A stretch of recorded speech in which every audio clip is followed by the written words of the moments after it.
보실 말씀은 마가복음 9장 20절입니다. 자, 지난 시간 우리는 예수님의 제자들이 귀신 들린 아이를 고치지 못해서 당황하고 있었던 장면을 다루고 있었죠. 거기에 대해서 예수님은 내가 너희를 얼마나 참아줘야 되느냐 말씀을 하셨는데, 이제 오늘은 거기 이어지는 내용입니다. 9장 20절 갑니다. 이에 데리고, 시작. 이에 데리고 오니 귀신이 예수를 보고 그 아이로 심히 경련을 일으키게 하는지라 그가 땅에 엎드러져 구르며 흘리더라. 자, 여기 보게 되면은 귀신이 예수를 보고 곧 경련을 일으키게 하는지라. 자, 귀신이 반응을 합니다. 예수님이 누구신지 자기가 아니까, 그분이 어떤 분인지 자기가 아니까 난리를 치는 거예요. 더 막 난리를 치는 겁니다. 자, 그런데 여기에 숨은 목적이 하나 있어요.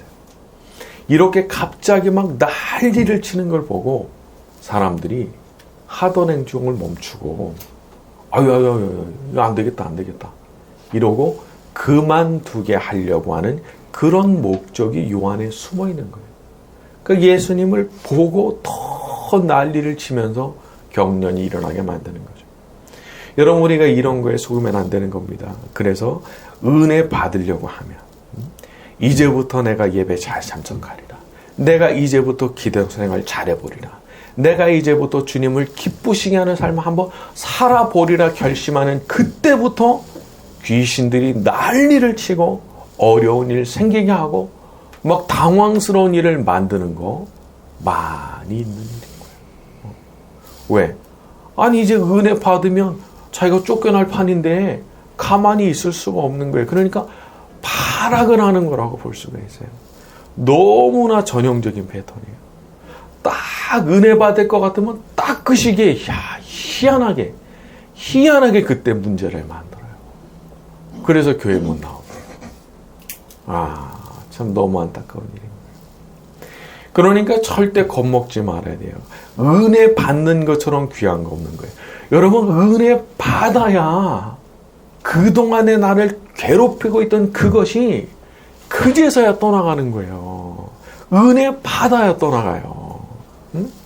그러니까 막 경련이 나고 땅이 엎드러져 굴르고 거품을 막 흘리고 그래도 침착해야 돼요. 내가 이 자리 떠나면 안 된다. 그 생각해야 되는 거예요. 예수님 앞에 나오면 희망이 있습니다. 예수님 앞에 나와 있다는 것 자체가 희망이거든요. 그러니까 이 자리를 지키면 분명히 뭐가 나오는데, 이 자리는 못 지키게 하려고 막 거품 불게 하고 경련을 일으키고 요걸 못 견뎌가지고 그냥 돌아가 버리면 하유야, 너무 안타까운 일이 되는 거예요. 자, 이렇게 예배의 자리에 나와 있는 우리 모두에게는 희망이 있는 줄로 믿습니다. 자, 우리 21절부터 23절까지 갑니다. 예수께서, 시작. 예수께서 그 아이에게 이르시되 언제부터 이렇게 되었느냐 하시니 귀신이 그를 죽이려고 불과물에 자주 던졌나이다. 그러나 무엇을 하실 수 있거든 우리를 불쌍히 여기사 도와주옵소서. 예수께서 이르시되 할 수 있거든이 무슨 말이냐. 믿는 자에게는 능히 하지 못할 일이 없느니라 하시니. 자, 예수님께서 그간의 사정을 물으시죠. 그러니까 아버지가 대답을 하는데 말미에 무엇을 할 수 있거든 우리를 좀 도와달라. 그냥 뭐 아주 서글픈 목소리로 말을 했습니다. 그런데 예수님께서 그 말을 딱 듣자마자 아주 톤을 딱 높이시면서 정색을 하시는 거예요. 할 수 있거든? 할 수 있거든이 무슨 말이냐고. 예수님께서 표정을 완전히 확 바꾸신 거예요. 여러분, 어쩌면 그런 거예요. 우리가 감히 예수님 앞에서 그분의 권위와 그분의 능력을 의심하는 것. 예수님이 이걸 해결해 주실 수가 있을까라고 의문을 품는 것 자체가 예수님께는 또 모욕 같은 게 되는 거예요. 그분은 그런 태도를 받아들이실 수가 없는 거예요. 자, 그래서 사람이 믿음이 없고 믿음이 있다 해도 늘 자꾸 시들시들하고 그러면 예수님 아주 그런 거를 마음을 불편해 하시는 거거든요. 그러니까 사람이 아니 예수님 마음을 그렇게 불편하게 심기를 불편하게 해드리면서 뭘 얻겠어요. 그러니까 내가 마음속에 기도를 하면서도 자꾸 반신반의하는 태도를 끝까지 가지고 있는 거는 이거 진짜 곤란한 거예요. 그러면 응답받기가 어려운 거예요. 그래서 의심에 대한 것들은 항상 금기가 되는 것이다. 그런 것을 항상 생각하고 있어야 됩니다. 자, 우리 24절로 넘어갑니다. 곧 그 아이의 시작. 곧 그 아이의 아버지가 소리를 질러 이르되 도와주소서 하더라.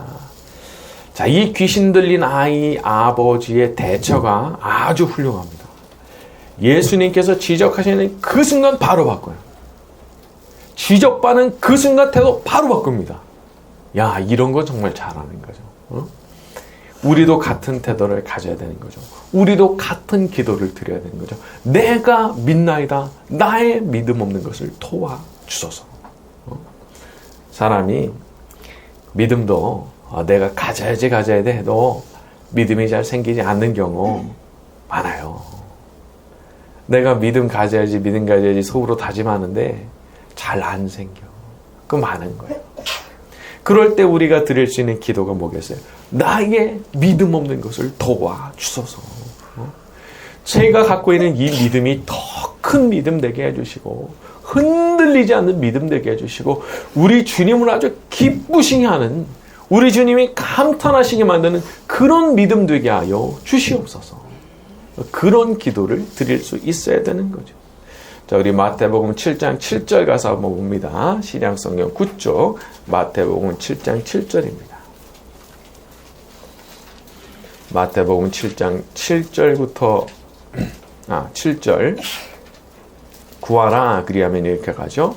자, 구하라 그리하면 시작. 구하라 그리하면 너희에게 주실 것이요 찾으라 그리하면 찾아낼 것이요 문을 두드리라 그리하면 다음 절도요. 구하는 이마다 받을 것이요 찾는 이는 찾아낼 것이요 두드리는 이에게는 열릴 것이냐. 그렇죠? 구하라고 찾으라고 두드리라고 말씀하셨어요.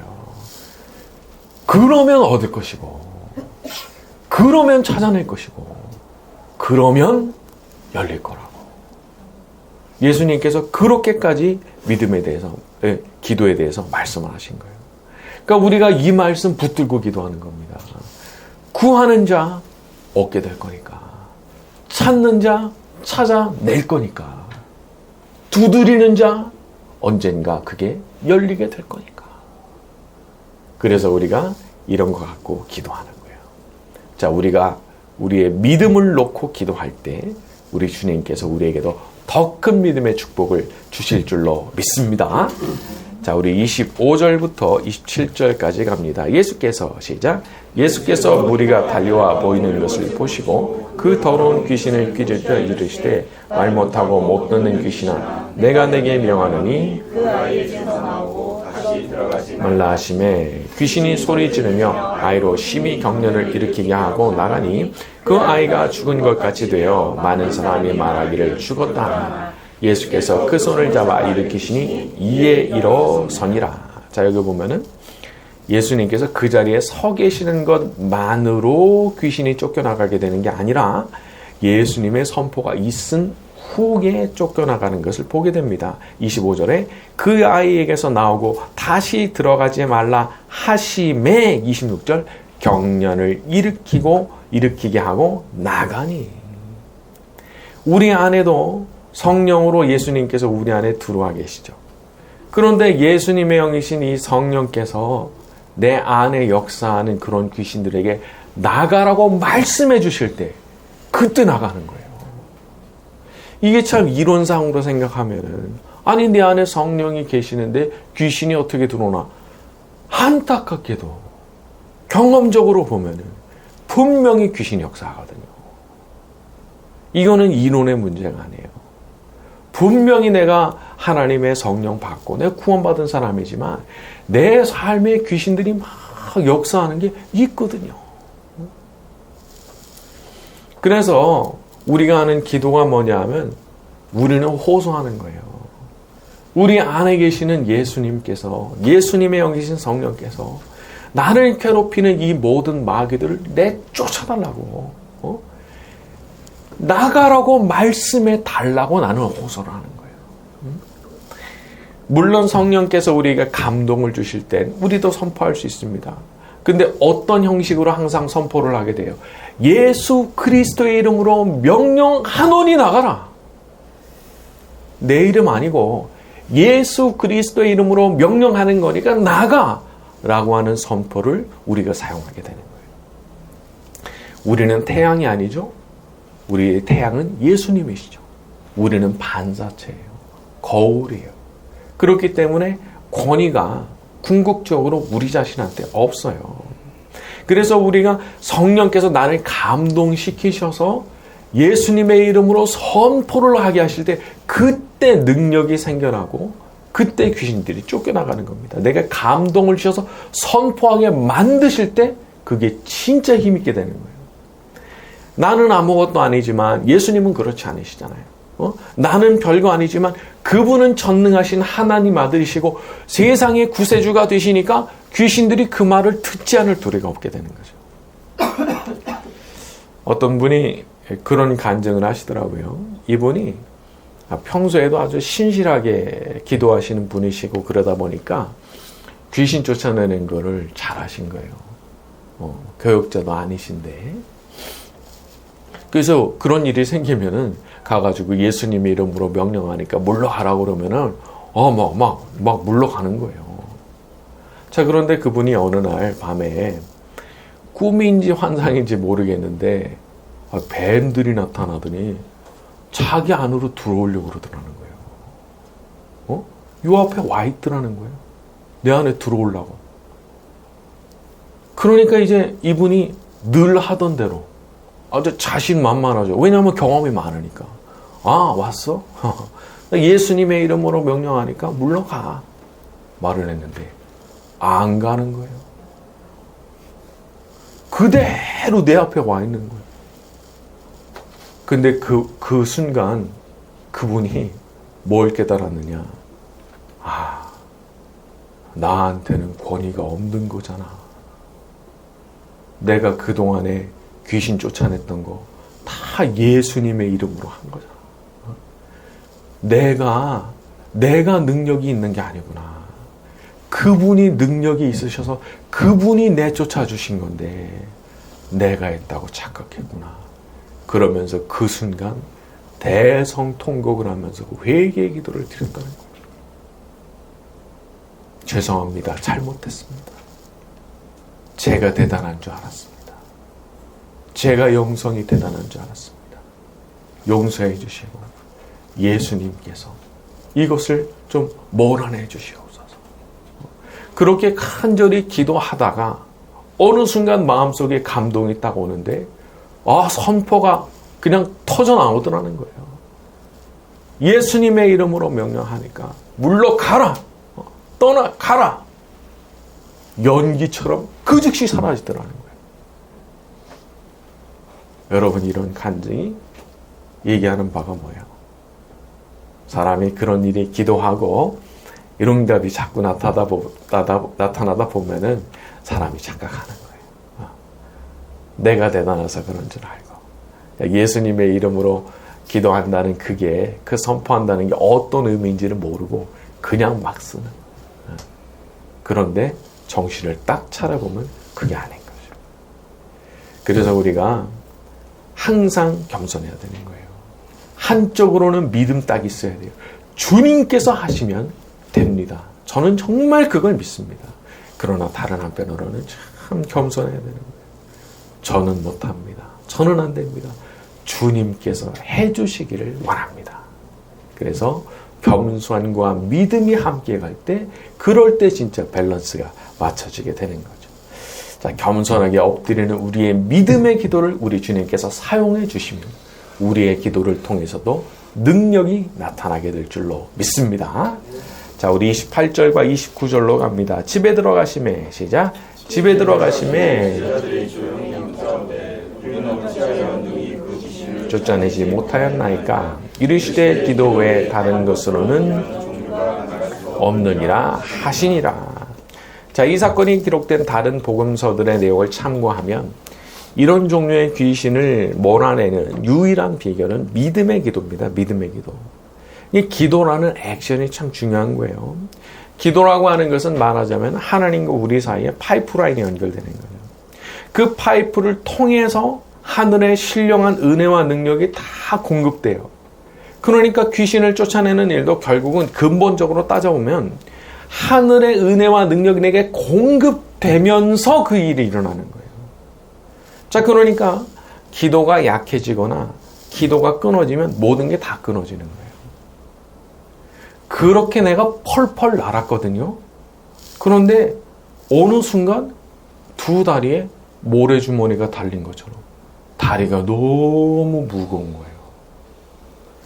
이 정도 무게 아무것도 아니었거든요. 내가 들고 그냥 뛰었거든요. 아, 이번에는 막 허리가 부러질 것 같은 거예요. 왜 그러냐? 기도가 약해졌어. 기도가 멈췄어. 그러면 그런 일들이 생겨납니다. 그러나 반대로 다시 심기일전해서 다시 기도에 불을 붙이면서 계속 기도하면 어느 순간 또 모래주머니가 싹 사라져요. 그래서 다시 날아다닐 것처럼 돌아다녀요. 그리고 이 짓누르던 무게가 어느 순간 없어져요. 이 기도라고 하는 것은 참 대단한 겁니다. 그리고 수지 맞는 일이고. 여러분, 기도라고 하는 거 어떻게 보면 참 고되죠. 기도를 성공하는 수준에까지 딱 이르도록 기도한다는 것은 쉽지가 않아요. 중간에도 일어나고 싶은 마음이 막 굴뚝같이 생기는 거예요. 그런데 하나님께서 원하시는 그 분량이 딱 채워지는 그 순간 갑자기 공기가 달라지는 거예요. 날 짓누르던 게 그냥 없어져 버리는 거예요. 아, 되겠구나. 마음에 기쁨이 확 밀려오는 거예요. 요 재미거든요. 그래서 이걸 위해서 그렇게 많은 시간 동안 참 쉽지 않지만 그 자리를 지키려고 애를 쓰는 거예요. 제가 지금 이제 9월 2일 제가 그때부터 지금 각오를 하고 있는데 저로서도 사실 뭐 쉽지는 않아요. 쉽지는 않은 건데 제가 그걸 기대하면서 가는 거예요. 분명히 그 기도 가운데 하나님 주시는 큰 기쁨이 있을 것이고 하나님께서 베푸시는 은혜가 반드시 있다. 제가 그 생각하고 가는 거고 또 여러분들께서 기도를 해주시면 제가 훨씬 수월하게 가요. 제가 원하는 거는 우리 성도님들한테 딱 맞는 그 메시지. 우리 성도님들한테 하나님께서 주고 싶으신 그 메시지. 저는 그걸 받기를 원하는 거예요. 우리 성도님들 기도해 주시면 그런 일이 나타나게 될 줄로 믿습니다. 자, 우리 성경 한 구절 한번 찾아봅니다. 출애굽기 17장으로 갑니다. 출애굽기 17장 10절에서부터 13절 구약성경 108쪽입니다. 출애굽기 17장 10절에서 13절 구약성경 108쪽.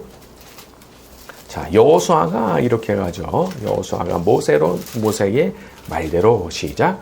여호수아가 모세의 말대로 행하여 아말렉과 싸우고 모세와 아론과 훌은 산 꼭대기에 올라가서 모세가 손을 들면 이스라엘이 이기고 손을 내밀면 아말렉이 이기더니 모세의 팔이 피곤함에 그들이 돌을 가져다가 모세 아래에 놓아 그가 그 위에 앉게 하고 아론과 훌이 한 사람은 이쪽에서 한 사람은 저쪽에서 모세의 손을 붙들어 올렸더니 그 손이 해가 지도록 내려오지 아니한지라. 여호수아가 칼날로 져서 무찌르니라. 자, 왜 이렇게까지 한 걸까요? 왜 두 사람이 달라붙어 가지고 이 모세의 팔을 끝까지 그렇게 들어 올리려고 애썼을까요?